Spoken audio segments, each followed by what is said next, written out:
Hi. Just doing a little vibe check. This has been, what am I going to tell you that you don't know? You don't know this was an intense week. And I am just, doing the things that help me center and ground in really intense energy. So I took a long walk, and then I went to hot yoga, and I took a beautiful drive, and I just got to these Japanese gardens that I'm about to do a little stroll at. I got a nice coffee. So, I hope however you're feeling right now, you're taking care of yourself and centering and getting back into connection. When we all started feeling the mystery of what was going to happen this week around July, remember there was a lot of are we even having an election, and what's happening and what's moving?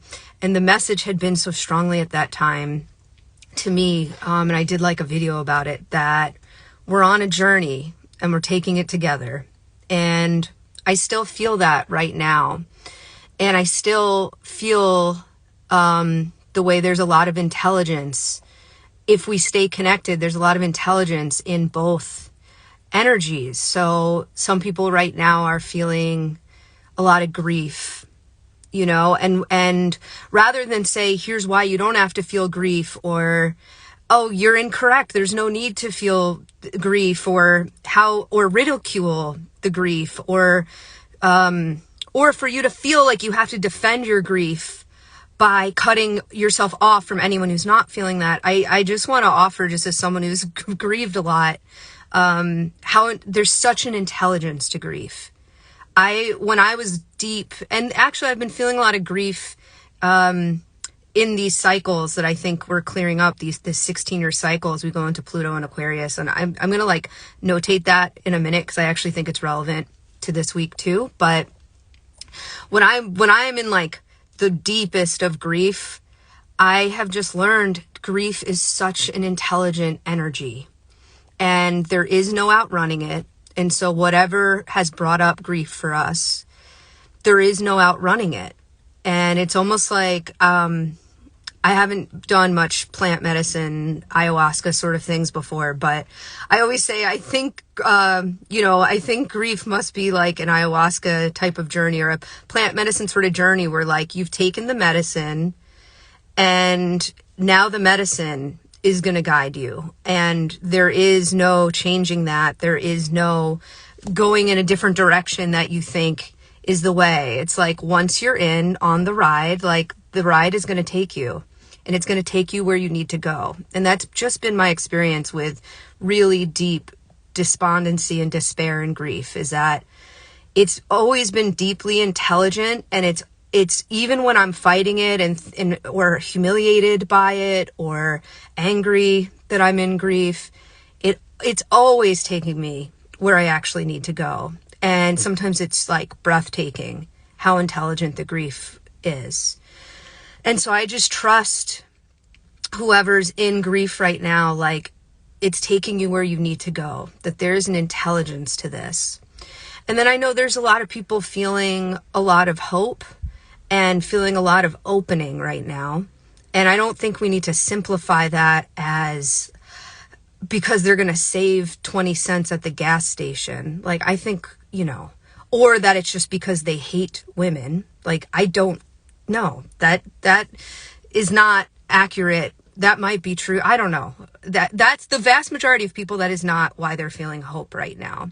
There's a lot that was not being answered for or reconciled, that many people are feeling hope in this new thread of this, which feels very different, I think, than 2016, that there's something opening, and there's something to be hopeful about.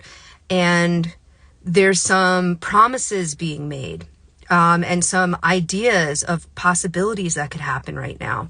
And so I also think that we don't have to shame hope or discount hope or faith, or simplify it down to how, that it's about something really petty or pathetic or stupid. We need people to have hope and lightness and levity. And it's the same thing. There's an intelligence to that. So if you're in a place right now where you're feeling opening and feeling hope rather than being dismissive of the people who are feeling grief. It's like, you're the fuller one right now. So take that hope and take that faith and take the opening you're feeling and be generous with it. How can you create connection with the energy that's guiding you right now? How can you have generosity and show the truth? If you're feeling hope and opening right now, and you're not feeling it's because you hate people, then how are you going to show that? How are you going to express that? How are you going to offer connection and empathy and compassion right now? So yeah, those are like kind of the two energies I feel that are very intelligent, that can work parallel and come together. And one is the grief, and one is like hope and faith. And just staying open in both of them and trusting where they're going to go and where they're going to bring you. So that's kind of the first thing. So I just invite you to like drop in. And if you're feeling grief, just like where you're feeling it, breathing in, connecting with it. Exhaling out and just letting the back of the body relax. Letting the shoulders relax. Letting the belly soften. Oh, good. Well, I just said knots and tummy, and I did it just as I said, let the belly soften. So let the belly soften. Let the heart soften. It's okay to be in grief. There's an intelligence.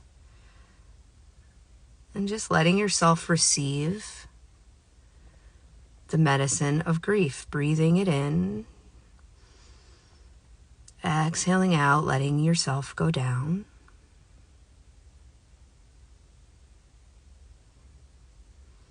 You don't have to leave there.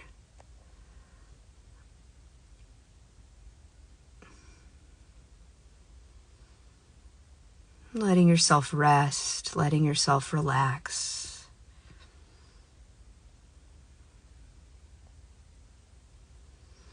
And just notice what the energy of grief might be saying to you. So just taking a breath here, letting it say something.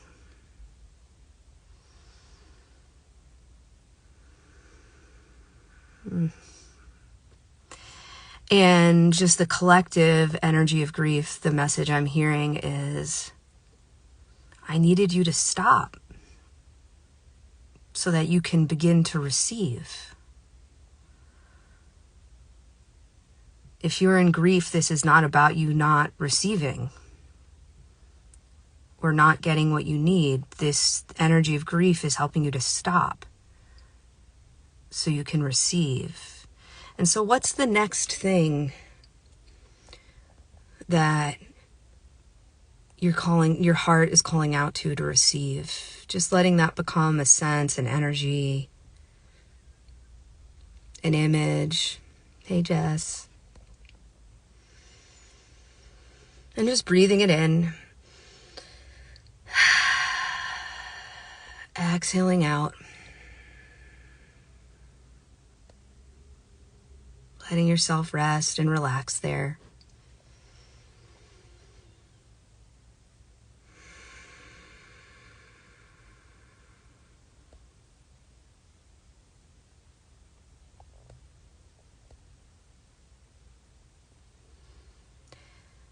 And on that aspect with the grief, part of what is a collective energy that we're healing is the idea of I want what I was promised. And where we denied what we were hearing, sensing, feeling, where we disconnected or even abandoned ourselves or our mission from this energy of I want what I was promised. So I think we can see that politically for at least the last 8 years, where decisions were not made to keep a movement going. They were made from a place of, I was promised this, so I'm going to take it. And I know during this Pluto and Capricorn into this next transit, like there's a lot of different ways we're all reflecting and healing and looking back. And I know for me, that's one of the frequencies I'm working with is, but I was promised this, or I was promised that there was integrity here, or I was promised this could happen if I did this or believed this or committed to this. And we're just going to exhale out and just like let that go.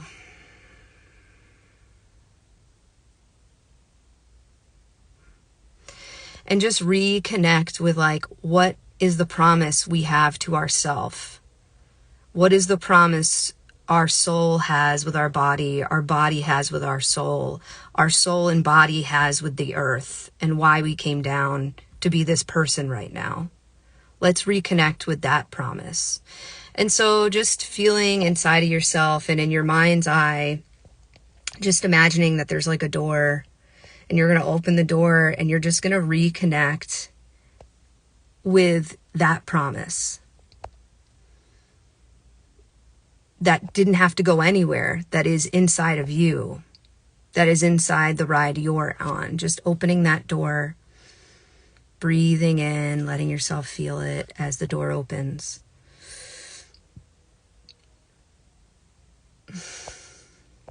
Letting yourself receive that promise. Hi.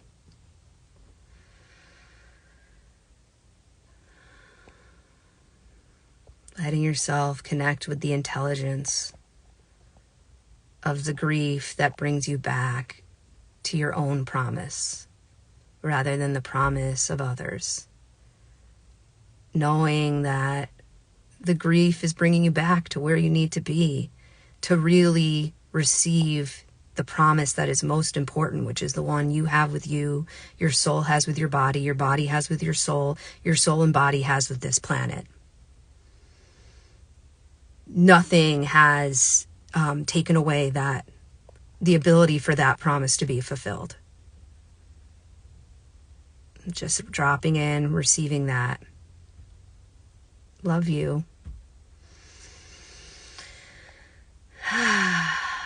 So just holding that. And then we're going to, yeah, I want to like get into the different story. Let me just feel if I'm supposed to bring in the energy though of like the faith and the hope. Yeah, let's bring that in. And so we're just going to weave that in. So as I started this, it's like some people are deeply in grief, which is such an intelligent energy. Some people are deeply in hope and possibility, which is a really intelligent energy, really generous energy, really allows us to offer and share.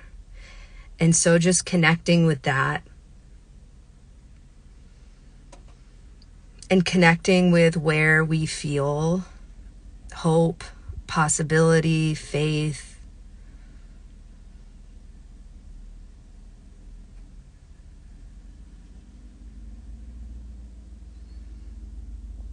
And just reconnecting with us as the expression of that.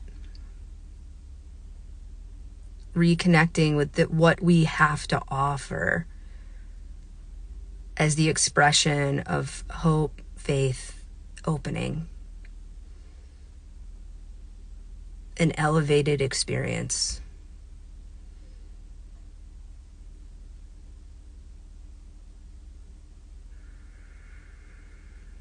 And just beginning to bless your area with that energy.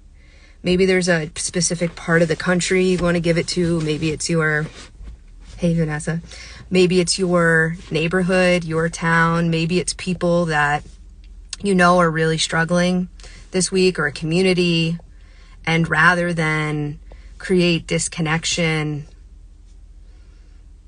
rather than create dismissiveness, actually going in there as the frequency of faith and possibility, and just feel yourself and your energy blessing this area, this population. maybe just children everywhere, whatever you're feeling here, just blessing that. That's what I'm feeling.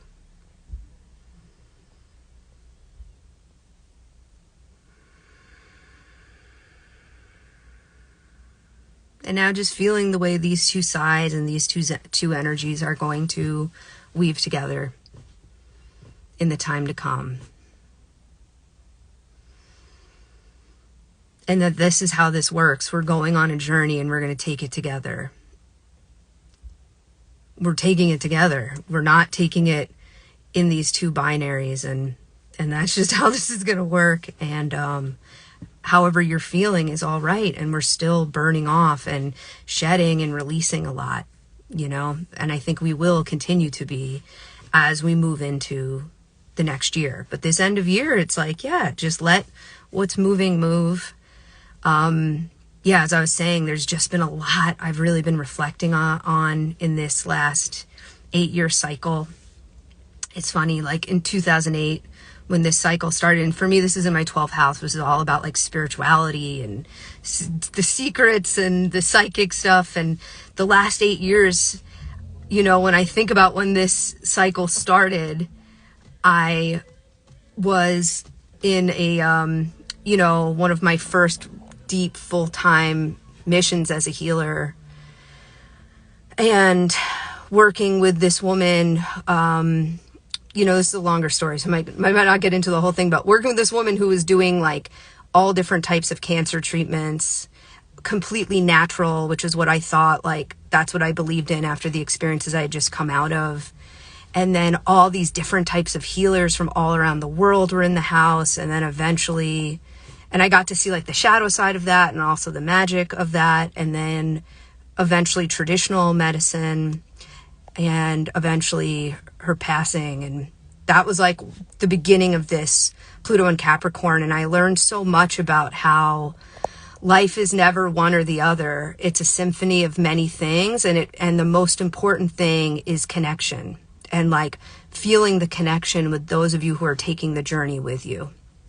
And at that same time, I was invited to be part of something with my brother and some of the people he was working with that was in the supplement world, and was like, the idea of it was, what I was told was like, you should definitely be part of this business because you'll get so burnt out being a healer like this. Like, you're just in the beginnings of your career, but you'll get really burnt out. You're going to need a different type of income.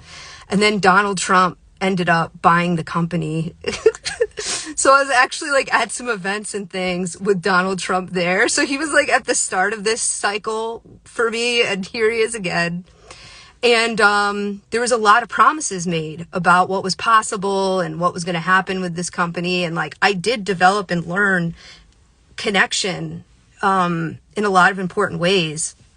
And then at the same time, like, he didn't, I don't want to bring this into what's possible here, but like, the bottom line, the company was shut down. Like, a lot of people lost what they had been building with this company. And he was just like, sees you when I sees you. But he's also, he's a business guy and whatever. I don't want to go that deep into, but it's like, that was how that cycle first started to me. And then I've been on and there was a lot I learned from those two experiences, but those were the career experiences I was in at the start of this cycle.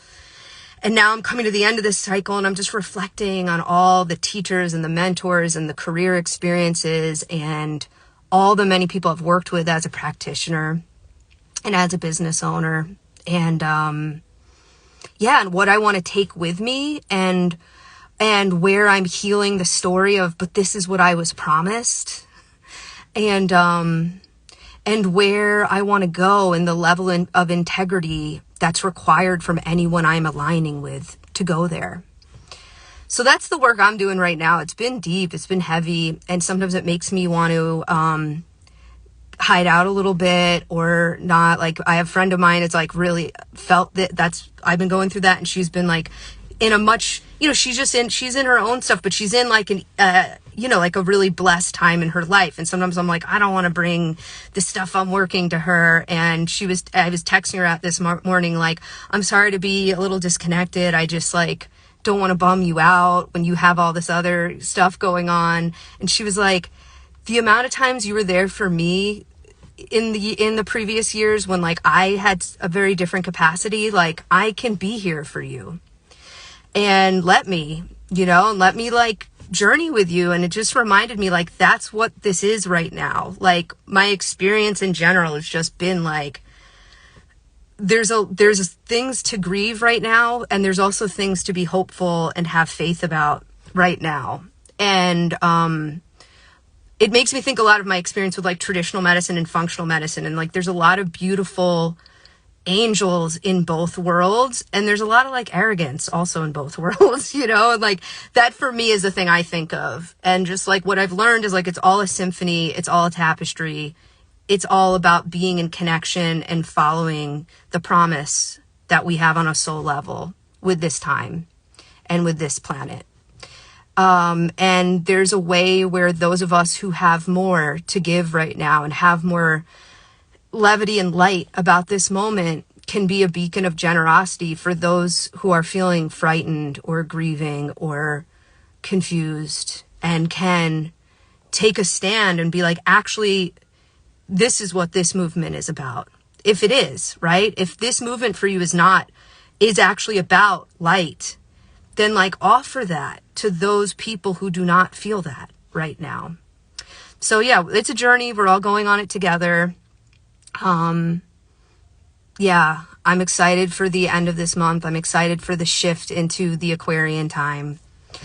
I enjoyed going there energetically. Hi, if you're just joining, this is a little Saturday vibe check. We're working with the intelligence of grief. We're working with the intelligence of like hope and lightness wherever you are in the spectrum. I'm always somewhere in the middle, because I think actually that's what I've learned is like there's threads from both sides, and eventually we got to bring them together and move forward. So yeah, that's it for now. It's getting hot in here. I'm going to go into this Japanese garden. And before we complete, just dropping in with yourself, with your heart, with your belly. Connecting with one way you're going to offer kindness to the world around you. Connecting with one way you're going to offer kindness to yourself and receive kindness from the world around you. Breathe that in. One way you have gratitude in this moment. One way you're going to be an expression of gratitude. All right. Thanks so much. Love ya. Have a great day. Bye.